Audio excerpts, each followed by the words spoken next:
Today, we become legends.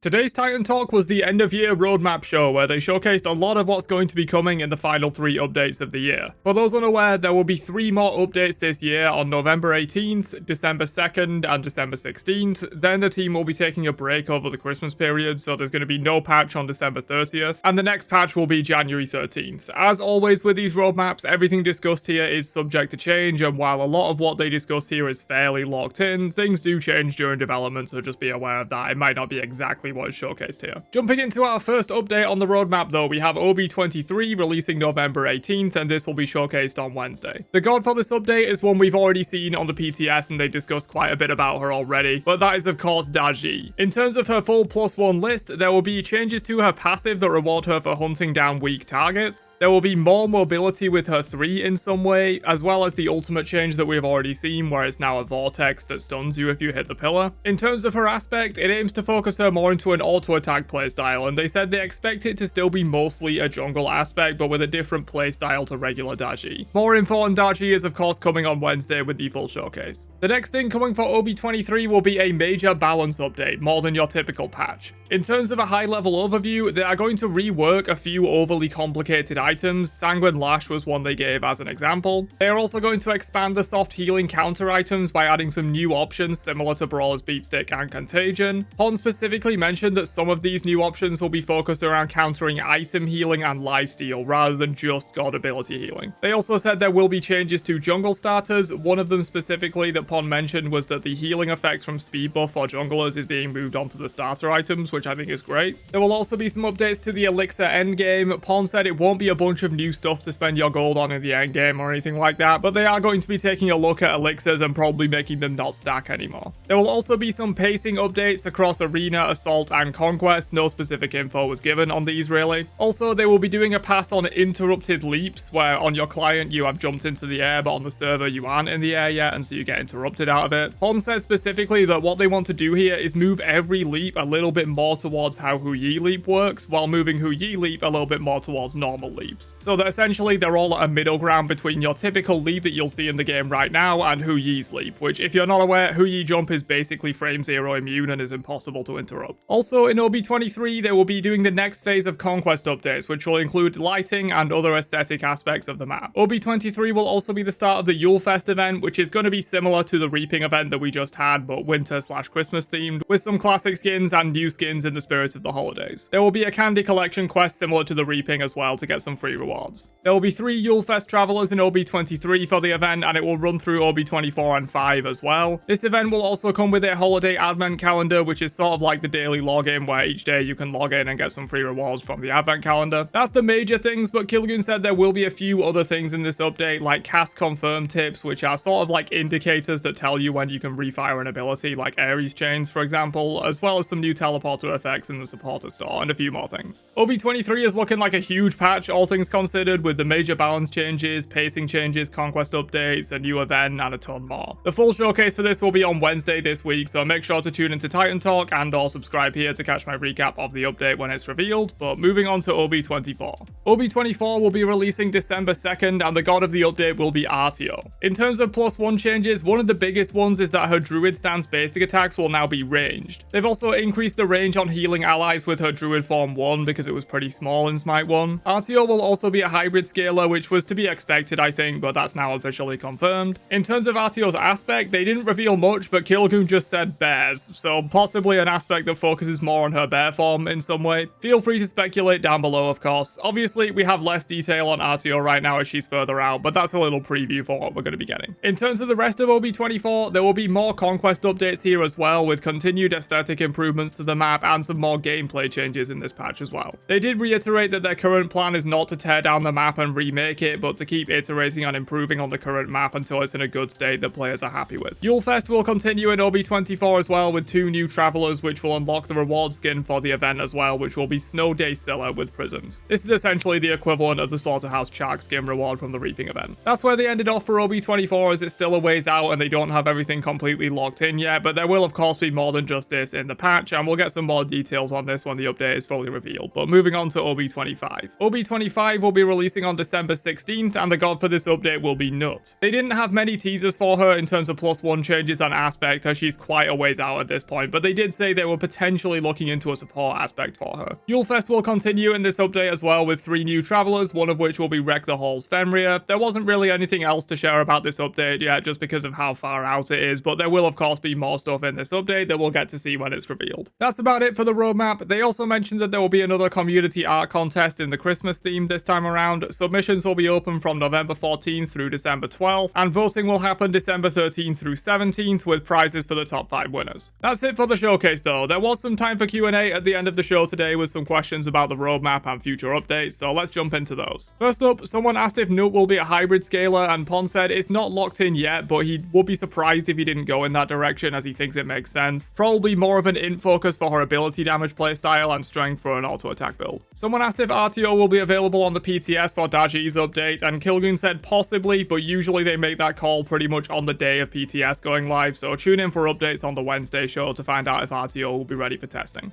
There were a lot of questions in chat about Agility Relic, and Pon said there will be a nerf to it coming in the next patch, with its cooldown going from 10 seconds to 20, but in general they do feel like it's a good thing to have in the game, especially for new players, so that they have something to do regularly as opposed to a normal relic that they might waste very easily. Pon also talked about potentially implementing some changes that make it feel less bad to play against, like a visible timer that shows if an enemy has it available or not, but in general they feel like it's a big contributing factor to new players' enjoyment of the game, so they want to keep it in and just adjust it to feel less bad to play against. Ratatoska was brought up, and Kilgoon said they weren't at the next assassin in the rotation right now for this roadmap, so nothing to share yet, but they do hear the feedback from the community that Ratatoska is highly wanted. Someone asked if there will be an update to the Wandering Path, and Kilgoon said the path will be resetting in OB23 so you can earn more rewards. Someone asked Pon what he views as the main difference between strength and intelligence builds in terms of hybrid gods, and he said that generally he feels like some kind of obvious gameplay difference that is very noticeable is what they aim for. So rather than just I do damage with strength or more damage with int, it's something unique about their playstyle when they're building one or another that is immediately obvious. Someone asked if they're aware of the issues with the rocks on Conquest in terms of clipping into them and stuff like that, and Kilgoon said they are aware of this. It's an issue that arose from the changes that they made to the rocks in the last update, with their collision being slightly off, so they're going to work on getting those fixed for the next update. There were some questions about anti-heal in general, and Pon said that a big part of the new soft healing counter items in OB23 will be ways to counter item healing and lifesteal specifically, because right now they feel like god healing is fine or even a bit weak in some specific cases like team healers, and these new items, which there will be 4 of, one for ADC, one for mid, one for jungle, and one for tanks, these should help bring down the power of item healing and lifesteal, as they do plan to slightly bump up god healing from abilities, as that will also be getting hit by these new items, and they feel like god healing is in a pretty good spot right now, so nerfing it further wouldn't be the best idea, but lifesteal and item healing is arguably too strong, so these new items are aimed at bringing that aspect of healing down a bit. But that's everything discussed on today's show. A pretty exciting roadmap for sure, and they did say that they will be talking more about what's coming at the start of next year, potentially around the time of OB25, or maybe the start of January if things aren't locked in enough by then. Let me know your thoughts in the comments down below, and I'll catch you guys for another one later on.